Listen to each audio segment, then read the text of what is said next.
नमस्कार दोस्तों, स्वागत है आपका आपकी अपनी तक्षशिला एकेडमी जोधपुर के यूट्यूब पेज पर। दोस्तों, अपन पढ़ रहे हैं राजस्थान हाईकोर्ट ग्रुप डी की जो वैकेंसी है उसका जो सिलेबस है उसके अकॉर्डिंग एक टेस्ट सीरीज चला रहे हैं, जिसमें आज हम पढ़ेंगे राजस्थान कला एवं संस्कृति का जो पोर्शन दिया है उसके महत्वपूर्ण प्रश्नों के ऊपर चर्चा करेंगे और उनके इर्द गिर्द जितने भी प्रश्न बन रहे हैं उन पर भी अपन क्या करेंगे, चर्चा करेंगे। तो दोस्तों, पहला सवाल अपन देखते हैं। और पहला सवाल क्या है, आपकी टीवी स्क्रीन पे देखिए। पहला सवाल देखिए, ये है पहला सवाल। बरसात के देवता कहे जाते हैं। चार ऑप्शन है आपके, कौन कौन से देखिए। अ में तल्लीनाथ जी, ब में देव बाबा, स में मामा देव और द में मालीनाथ जी। दोस्तों, बरसात के देवता कहे जाने वाले देवता हैं राजस्थान के एक देवता है जिनका नाम है मामा देव। कौन से देवता हैं? मामा देव। दोस्तों देखना, मामा देव जी हैं, इनको बारिश का देवता यानी बरसात का देवता कहा जाता है। किसका देवता कहा जाता है? बरसात का देवता कहा जाता है। अब सवाल पूछा जाता है कि मामा देव का जो मंदिर होता है, इनका मंदिर नहीं होता है, ध्यान रखना। इनका क्या होता है, हर गांव के बाहर एक तोरण होता है। क्या होता है? तोरण। और तोरण पर इनकी क्या की जाती है? पूजा की जाती है। दूसरी बात, जब मामा देव रूठ जाते हैं और कहते हैं जब बारिश नहीं होती है तब क्या होता है कि भैंसे की बलि चढ़ाई जाती है। किसकी बलि चढ़ाई जाती है? भैंसे की बलि। ध्यान रखना, इनका जो तोरण होता है वो किसका बना होता है? वो बना होता है लकड़ी का। किसका बना होता है भाई? लकड़ी का बना होता है। तो ये थे आपके मामा देव, ठीक है, बारिश के देवता। अब देखते हैं अपन दूसरा सवाल। और दूसरा सवाल क्या है, ये देखिए। पूछ रहा है कालबेलिया नृत्य संस्थान कहाँ स्थित है? दोस्तों, चार ऑप्शन है, जोधपुर, उदयपुर, अलवर और अजमेर। कालबेलिया नृत्य संस्थान है वो देखिए आपके जोधपुर, यहाँ पर ऑप्शन दे रखा है, ठीक है। लेकिन जब आप एग्जाम दो और एग्जाम में अगर पूछ ले Kalbelia school of dance, Kalbelia school of dance पूछ ले कभी भी, तो आप क्या करोगे? वो करोगे जयपुर। क्या करोगे? जयपुर। कई बार सवाल पूछ ले कि कालबेलिया नृत्य की प्रसिद्ध नृत्यांगना का नाम क्या है, तो ध्यान रखना उनका नाम है गुलाबो। क्या नाम है भाई? गुलाबो। ये गुलाबो कालबेलिया है और ये कालबेलिया नृत्य की प्रसिद्ध नृत्यांगना है। इन्होंने अपनी प्रस्तुति जिस देश में दी थी उस देश का नाम है फ्रांस, और फ्रांस की राजधानी है पेरिस। पेरिस में इन्होंने अपनी क्या दी थी? प्रस्तुति दी थी। इसके अलावा ध्यान रखना, जो ये कालबेलिया नृत्य करते हैं इसमें गाना कौन सा बजाया जाता है? कालियो कूद पड़ियो मेले में। कालियो कूद पड़ियो मेले में ये गाया जाता है गीत, और नृत्य करती हैं महिलाएं, ठीक है दोस्तों। तो ये था आपका दूसरा सवाल। अब देखिए तीसरा सवाल है, वो आपकी टीवी स्क्रीन पर दिखेगा अभी। और देखिए तीसरा सवाल है ये। प्रसिद्ध चांद बावड़ी स्थित है निम्न में से किस जिले में स्थित है? चार ऑप्शन है, चांद बावड़ी स्थित है। देखिए चार ऑप्शन है। पहला है कोटा, दूसरा है भरतपुर, तीसरा है अलवर और चौथा है दौसा। तो देखिए दोस्तों, पूछा है चांद बावड़ी का। कौन सी बावड़ी? चांद बावड़ी। तो चांद बावड़ी का जो राइट आंसर है वो है दौसा। कहां पर है? दौसा। और कभी भी जिले नहीं देकर किसी जगह का पूछे तो जगह का नाम है आबानेरी। क्या है? आबानेरी। ये है चांद बावड़ी। लेकिन कभी भी सवाल पूछ ले कि राजस्थान का कौन सा जिला बावड़ियों का शहर कहलाता है, यानी सर्वाधिक बावड़ियां किस जिले में है, तो बावड़ियों का शहर या बावड़ियां सर्वाधिक किस जिले में है? वो है बूंदी। और बूंदी को कहा जाता है सिटी ऑफ स्टेपवेल। लेकिन जब चांद बावड़ी पूछे तो दौसा, और दौसा में कहा? आबानेरी। ठीक है सर, ठीक है दोस्तों। अब अगला सवाल देखिए। अगला सवाल है, शारदा एक्ट के प्रणेता थे। शारदा एक्ट के प्रणेता थे। चार ऑप्शन है। अर्जुनलाल सेठी हैं, दूसरा ऑप्शन राय बहादुर शारदा है, तीसरा गोकुल भाई भट्ट है और चौथा है मोहनलाल सुखाड़िया। दोस्तों, इसका जो राइट आंसर होगा वो होगा ब, राय बहादुर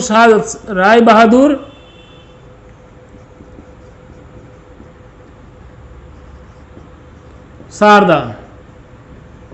इनका नाम था, पूरा नाम हरविलास राय बहादुर हरविलास शारदा। ये देखिए क्या हुआ था कि वकील थे। ये क्या थे? वकील थे, कानून के जानकार थे। तो बात है 1929 की। 1929 में इन्होंने ये कानून बनाया और अंग्रेजों के समक्ष रखा कि भाई भारत में, या कह सकते हो हमारे यहाँ पर क्या हो रहे हैं, सर्वाधिक बाल विवाह हो रहे हैं, उन पर रोक लगाइए। तब अंग्रेजों ने इनके कहने पर शारदा एक्ट को लागू किया और 1929 में बाल विवाह जो था अधिनियम उसको पारित किया गया था सबसे पहले। और उन्होंने कहा कि भाई बाल विवाह है, इसके लिए एक क्या होनी चाहिए, लिमिट होनी चाहिए, एक आयु होनी चाहिए कि इससे ऊपर वाले बच्चों का ही विवाह हो। दूसरा, हरविला शारदा 1929 शारदा एक्ट से संबंधित हैं। ठीक है भाई, अगला सवाल देखते हैं इसी के साथ कौन सा है, वो ये सवाल है, अक्षय तृतीया कब मनाई जाती है? अक्षय तृतीया मनाई जाती हैं। अक्षय तृतीया कब मनाई जाती है? 4 ऑप्शन है, वैशाख शुक्ल तृतीया, ठीक है, ब ऑप्शन है माघ शुक्ल तृतीया, और तीसरा ऑप्शन है वैशाख शुक्ल तृतीया, और चौथा ऑप्शन है माघ शुक्ल तृतीया। ठीक है, माघ कृष्ण तृतीया भी है और माघ शुक्ल भी है। दोस्तों इसका जो राइट आंसर होगा वो देखिए, वो कौन सा होगा, वो ये होगा वैशाख शुक्ल तृतीया। यानी वैशाख शुक्ल तृतीया के दिन कौन सी दिन मनाया जाता है त्योहार? आका तीज या अक्षय तृतीया मनाया जाता है। अगर अक्षय तृतीया की बात करें, अपन ध्यान रखना दोस्तों, 2-3 सवाल पूछे जाते हैं इसके बारे में। अक्षय तृतीया को क्या कहा जाता है? आका तीज। इसके अलावा और क्या क्या क्या कहा जाता है इसको? अणभुजिया, सावा का दिन। अणभुजिया का मतलब है कि इस दिन क्या होता है कि अगर आपको शादी करनी है तो पंडित जी के पास जाने की जरूरत नहीं है। इस दिन को विवाह की दृष्टि से बेहद मांगलिक और शुभ दिन माना जाता है। ठीक है, अगली बात इसी में ध्यान रखना कि अक्षय तृतीया के दिन राजस्थान के 2 शहरों या 2 जिलों की स्थापना हुई थी। एक का नाम था उदयपुर और एक का नाम था बीकानेर। उदयपुर की स्थापना देखिए 1659 में की गई थी, जिनका नाम था महाराणा उदय सिंह, इन्होंने स्थापना की। बीकानेर की 1488 में की थी बीका जी ने।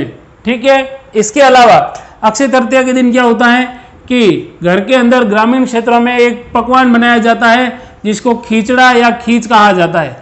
क्या कहा जाता है? ठीक है, तो बाजरे का या गेहूं का खींच या खींचड़ा बनाया जाता है। ठीक है, ये था आपका कौन सा? अक्षय तृतीया के दिन होने वाले प्रमुख विवाह। सवाल यह पूछा गया है एग्जाम में, महत्वपूर्ण सवाल, कि राजस्थान में सबसे ज्यादा बाल विवाह किस दिन होते हैं? तो आका तीज या अक्षय तृतीया के दिन क्या होते हैं? सर्वाधिक बाल विवाह होते हैं। छोटे छोटे टिंगरों को पकड़कर क्या कर दिया जाता है? पढ़ा दिया जाता है, यानी शादी कर दी जाती है उनकी। ठीक है दोस्तों, अगला सवाल देखते हैं इसी के साथ। और अगला सवाल क्या है? ये सवाल है देखिए, प्रसिद्ध बेणेश्वर धाम कहाँ स्थित है? प्रसिद्ध बेणेश्वर धाम कहाँ स्थित है? 4 ऑप्शन है, नवा टापरा गांव, ब में देसुरी गांव, स में भूमटगढ़ गांव, और द में इनमें से कोई नहीं। देखिए दोस्तों, बेणेश्वर धाम है वो है नवा टापरा में। कहाँ है?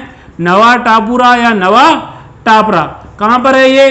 तो ध्यान रखना, ये है डूंगरपुर में। कई बार सवाल पूछा जाता है, ध्यान रखना बेणेश्वर धाम के बारे में, कि बेणेश्वर धाम है ये बेणेश्वर धाम किन नदियों के संगम पर बना है? तो 3 नदियां हैं जिनका नाम है सोम, एक का नाम है माही और एक का नाम है जाखम। तीनों नदियां यहाँ पर आकर मिलती है और यहाँ पर एक धाम है बेणेश्वर धाम। कहाँ पर? नवा टापरा गांव डूंगरपुर में। और यहाँ पर सर्वाधिक आदिवासी संप्रदाय के लोग आते हैं, यानी जनजाति वर्ग है राजस्थान का, वो इस मेले में सर्वाधिक आते हैं। एक चीज और याद रखना कि बेणेश्वर धाम में जो शिवलिंग है, उस शिवलिंग वो किस अवस्था में है? खंडित अवस्था में। तो कई बार ये भी सवाल पूछा जाता है कि राजस्थान में किस स्थान पर खंडित शिवलिंग की पूजा होती है? तो बेणेश्वर धाम डूंगरपुर में या नवा टापरा में। ठीक है दोस्तों, अब देखिए अगला सवाल।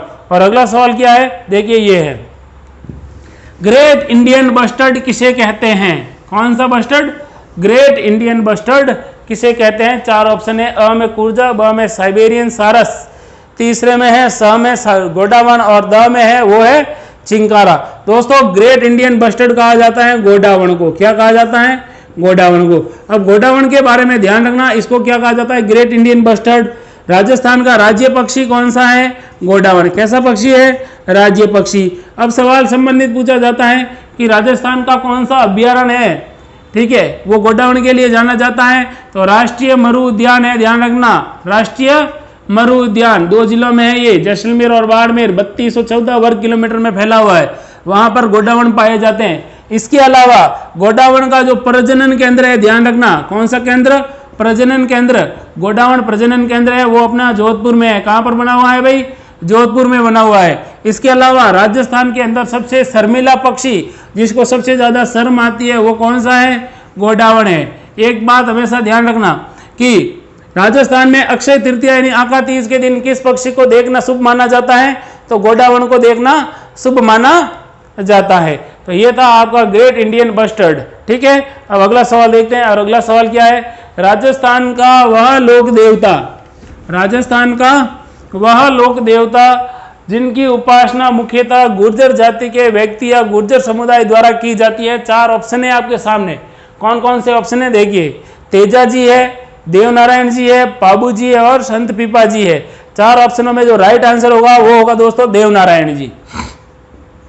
देव नारायण जी। अब देवनारायण जी के बारे में थोड़ा सा सुन लो कि देवनारायण जी हैं, ये गुर्जरों के कैसे देवता माने जाते हैं, कुल देवता माने जाते हैं। इसके अलावा राणा सांगा के ये माने जाते हैं आराध्य देवता, राणा सांगा के।